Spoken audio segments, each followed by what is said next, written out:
یہ ہے. اب پھر اس کے ساتھ دوسری بات بڑی اہم ہے.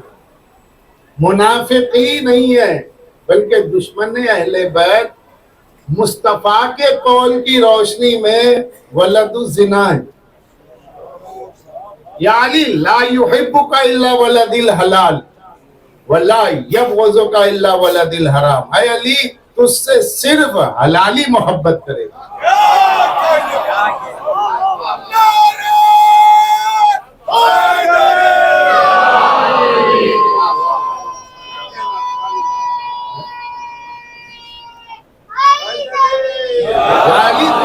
حلالی محبت کرے گا. یا علی ولا یبغضک الا ولد الحرام. اے علی تجھ سے بس حرامی دشمنی کرے گا.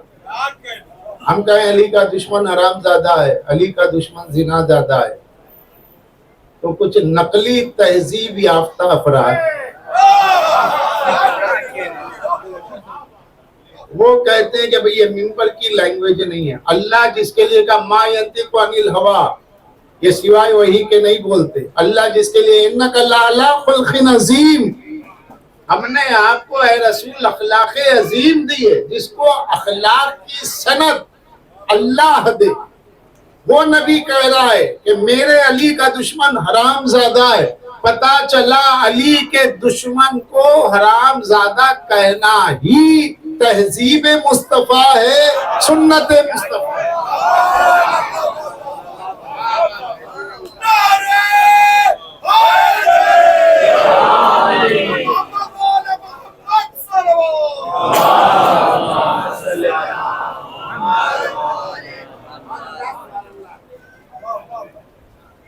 کتاب میں ملتا ہے, خطبات برطانیہ میں مدنی میاں کی چوچا کے ہے, فتح الباری کے حوالے سے کہا ہے. ایک بار سرکار دو عالم نے 36 منافقین کو نکالا, اور ایک بار خطبہ دے رہے تھے, کسی نے کہا, آپ نے کہا جو پوچھنا ہو پوچھو. ایک شخص کھڑا ہوا, یا رسول اللہ میرے باپ کا نام کیا ہے؟ تیرے باپ کا نام یہ. دوسرے نے کہا میرا باپ کون ہے؟ کہا تیرا باپ فلاں ہے. ابھی یہ باتیں ہو ہی رہی تھی کہ ایک چہرے پہ نظر رسول اللہ کی ٹکی, پیشانی کے آثار سے لگ رہا تھا کہ شاید سوال کرے گا. فوری اٹھ کے کہنے لگا, یا رسول اللہ آپ کو اللہ کی قسم اب روک دیجیے, اللہ کی قسم اب روک دیجیے. کچھ آثار ہے, دیکھیے کچھ علامتیں ہوتی ہیں پہچاننے کی. میں یہاں مولانا موصوف یونس صاحب قبلہ تشریف فرمائیں. شیعت علی کے فضائل پڑھنے کا نام نہیں ہے. علی کے فضائل تو سبھی نے پڑھا ہے. علی کے فضائل تو عمرو بن عاص نے بھی پڑھے ہیں, اور ایسے مدح کے شعر کہے کہ کوئی مضمون سوچ نہیں سکتا. خیر الناس بعد احمد حیدر الناس عرض و وسیع السماء. ایسا شعر کون کہے گا؟ بعد رسول پوری مخلوق میں سب سے بہتر علی. عمرو بن عاص کہہ رہا. لوگ فضیلت میں زمین الناس عرض و وسیع السماء, علی فضیلت میں آسمان ہے. جیسے زمین و آسمان کبھی نہیں مل سکتے, اسی طریقے سے علی کی فضیلت کو کبھی کوئی پا نہیں سکتا. ایسے فضائل. اور ہر شعر پہ معاویہ کہتا جاتا تھا صدقتا, تو نے صحیح کہا, تو نے صحیح کہا, تو نے صحیح کہا. امام حسن کے پاس جب یہ خبر گئی, امام حسن سے لوگوں نے کہا کہ آج تو معاملہ پورا الٹ گیا. کیا ہوا؟ کہ دربار میں ابن عاص مولا کا قصیدہ پڑھ رہا تھا اور معاویہ داد دے رہا تھا. اب ہماری پاس کی پبلک ہوتی تو کیا کرتی ہے؟ ایسا لگتا ہے جیسے سقیفہ کا کوئی خلیفہ ساز آ گیا ہو, اب وہ مولا کی تعریف کر رہا اور جیب بھی بھری جا رہی خوب, اور یہاں سے طے بھی ہو رہا ہے کہ نہیں تقیے میں یار اب اس سے زیادہ کیا کہیں. لیکن سنو امام حسن فرماتے, آپ نے کہا والفضل ما شہدت بلادا, ہماری فضیلت تو یہی ہے کہ دشمن بھی ہمارے فضائل ہی پڑھے گا اور ہماری فضیلت پہ گواہی دے گا. اہل بیت کے فضائل پڑھ کر کوئی اہل بیت پہ احسان نہیں کرتا. اہل بیت کے پاس سوائے فضائل کے ہے کیا؟ اہل بیت کے پاس سوائے فضائل کے ہے کیا؟ ان کے دشمن بھی سیاہ ستہ میں فضائل بھرے پڑے، تفسیروں میں بھرے پڑے. اموی مورخین نے علی کے فضائل لکھے ہیں. فضائل تو سبھی بیان کریں گے. کیوں بیان کریں گے؟ کیونکہ وہ حدیث موجود ہے، اے علی تمہارا دشمن زنا زدہ ہے، علی تیرا دشمن زنا زدہ ہے، علی تیرا دشمن حرام زدہ ہے. تو کوئی اپنے کو علی کا دشمن کہہ کے حرام زدہ ڈکلیئر کرنا نہیں چاہتا.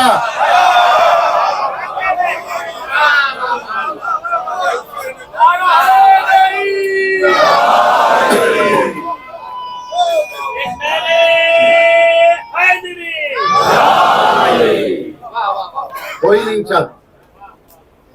شیعہ اور شیعان ثقیفہ، تاریخ میں دو طرح کے شیعہ بس، اور کوئی شیعہ. اور جہاں بھی ہے شیعہ ہی ہے، یا ادھر کے شیعہ یا ادھر کے شیعہ. کربلا پوری پڑھ لیجئے. کربلا میں جو رجز ہیں اصحاب امام کی رجز، نافع ابن ہلال کا رجز پڑھ لیجئے، اس میں صاف طور پر موجود ہے. دشمن نے کہا انا علی دین عثمان، نافع ابن ہلال نے کہا انا علی دین علی ابن ابی طالب. زہیر قین سے کہا گیا ارے آپ تو کل تک تو عثمانی تھے، آج کیسے علوی ہو، آج کیسے حیدری ہو گئے، حسینی ہو گئے؟ تو کہا جب امام حسین سے ملاقات ہوئی، جب حق میرے سامنے واضح ہوا، تو بے شک کل تک میں عثمانی تھا، آج حسینی حیدری. یہ زہیر قین کا کربلا میں رجز ہے.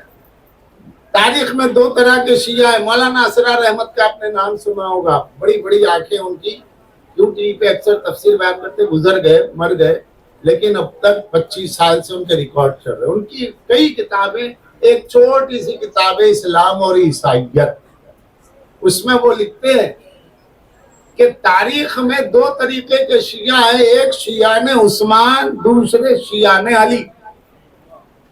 شیعان لفظ شیعہ شیعان عثمان سے ہٹ گیا.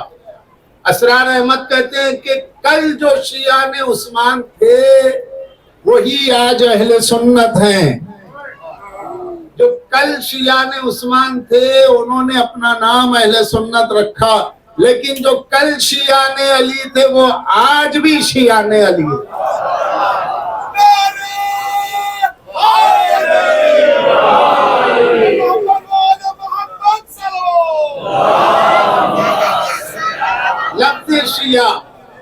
لفظ شیعہ سوائے علی کے کہیں سجتا ہی نہیں، کیونکہ اللہ کے نبی نے کہا یا علی انت و شیعتک، اے علی آپ اور آپ کے شیعہ جنتی ہیں.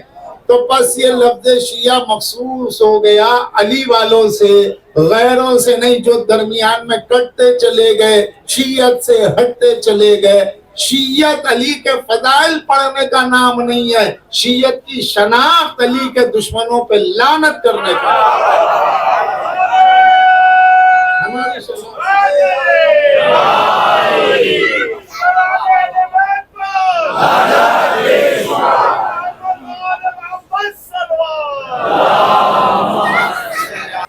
تبرہ ہماری قومی شناخت ہے. بس علی کی ولایت اور ظالموں سے تبرہ. اگر لفظ تبرہ سے اختلاف کسی کو ہے تو قرآن پڑھنا چھوڑ دے، کیونکہ اللہ نے کہا استبرأ الذین اتبعوا والذین استبرأ الذین اتبعوا والذین اتبعوا. وہ لوگ جو قیامت کے دن اپنے بڑوں سے تبرہ کریں گے، اپنے پیشواؤں سے، اپنے لیڈروں سے، اپنے خلفاء سے تبرہ کریں گے، اپنے قائدین سے تبرہ کریں گے. استبرأ الذین اتبعوا والذین اتبعوا ورأوا العذاب وتقطعت بهم الاسباب. وہ عذاب کو آنکھوں سے دیکھیں گے اور دیکھیں گے کہ وتقطعت بهم الاسباب، اسباب منقطع ہو گئے. تو کیا ہوگا؟ کہیں گے پہلے والے کاش ہم دنیا میں واپس چلے جائیں تو ہم ان سے تبرہ کریں کہ جن کی وجہ سے آج ہم جہنم میں ہیں.